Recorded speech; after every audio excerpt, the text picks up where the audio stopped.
We are here in Call, Texas, and we've come across a property that has at least 20 dogs on it. Unfortunately, some of them have got collars and chains on that are embedded into their necks. Others have feces in the kennels. Ultimately, we are going to take the dogs out that we can take out, that they'll allow us to take out, and we're transporting them to Texas rescues, and we will also transport them to out-of-state rescues and adopters. It's okay, it's okay, it's okay, baby. It's okay, come on, calm down. They've never been on a leash before, that's why they're a little rambunctious. They're only 10 months old. People get in this situation because they're trying to help dogs, but they don't have the financial means, and they don't have the capabilities of doing anything else with them other than tying them up or putting them in a little pen outside. You taking all? Taking those little puppies and Mama. Hold on, Mama, you'll be going in a minute. We could only take 11 of the dogs, and they kept the rest of them there on chains, somehow thinking that that was a good environment for them, or that it was even going to get better, and it's really hard to believe that it'll get better. These guys are on chains and they're begging to go with us, and it's heartbreaking to walk away with some and leave others behind. I'm feeling extremely heartbroken. I really am. We're down in South Texas, and after picking up 11 dogs from one property, we're back on the road and headed over to another rescue situation about 30 minutes away. So many of these people that get in trouble like this, they want to save all these dogs, and they come into it with a big heart, but they find out quickly that they're not financially able to support them. It's not their fault they're out on the street starving. They didn't make that choice. It's somebody throwed them out. And we just can't stand seeing animals starve, so we pick them up off the side road, bring them here, give them a home, and feed them. He has picked up a lot of dogs over the last couple of years that he's picked up on the side of the road, that he's found in the road from owners who have been threatening to kill their dogs or didn't want their dogs anymore.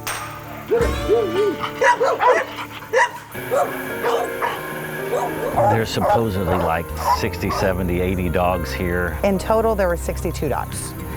Is this typical what you run into? This place probably is not your norm. They've kept it very clean. The animals are well taken care of. They've done all that they can do for them. They just have nowhere to send them. They don't have any outlets for it. And that's what they made very clear right off the bat, was we just want to find good homes for our dogs. They're just drawing blood right now so they can find out the heartworm status. We're going to immediately test them for heartworms so we can start making decisions on where they're going to go and who can accept them. Rescues are able to take based on their financial positions, and many of them can't take heartworm positive dogs because of the cost that it takes to treat them. There are rescues who are capable of taking, and then it doesn't matter to them whether they're heartworm positive or negative. They'll treat them, but that heartworm test ultimately is a big deal on what their destination will be. I can't help but get attached to them. You feed them every day, you doctor them, and you name them, and you get to know them. Thank you, Travis, for everything you do for these dogs. You're making a difference, not in just your life, but there's hundreds of people out there that are going to get a pet because of you. There's some days that you look around and you just feel like you're doing it all for nothing. But then some days you look around and it's completely worth it.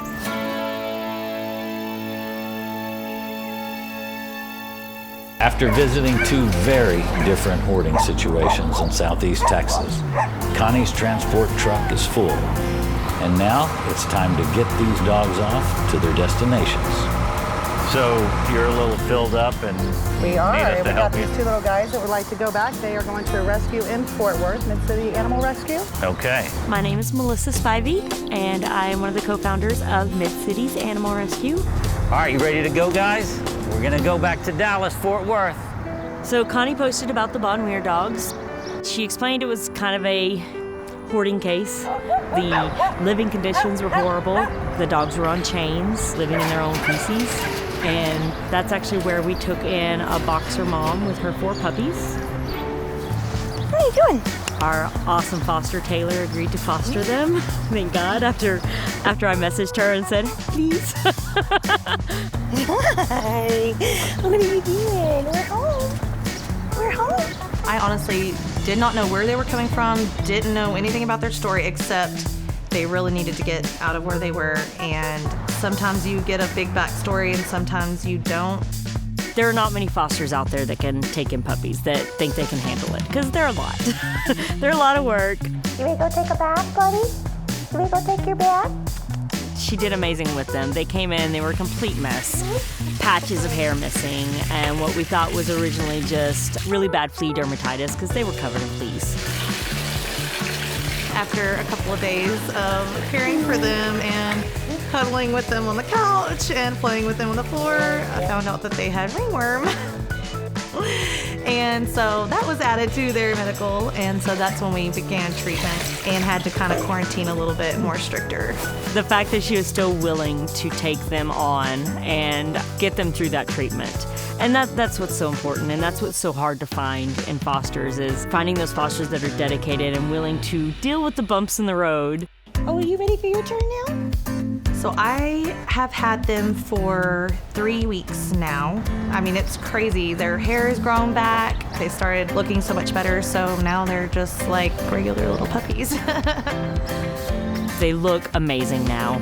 They're healthy, they got their second round of shots, they're ready to go to their adopters, and hopefully they have a happy life at that point. Look at your new family. My hopes and dreams for these puppies is that they just never have to feel like they're not loved or they're not wanted, because I have so many that come through that weren't loved and weren't wanted, and so that's my biggest goal. What's that, Robbie? Good night, dog. It's your dog! Oh, hi.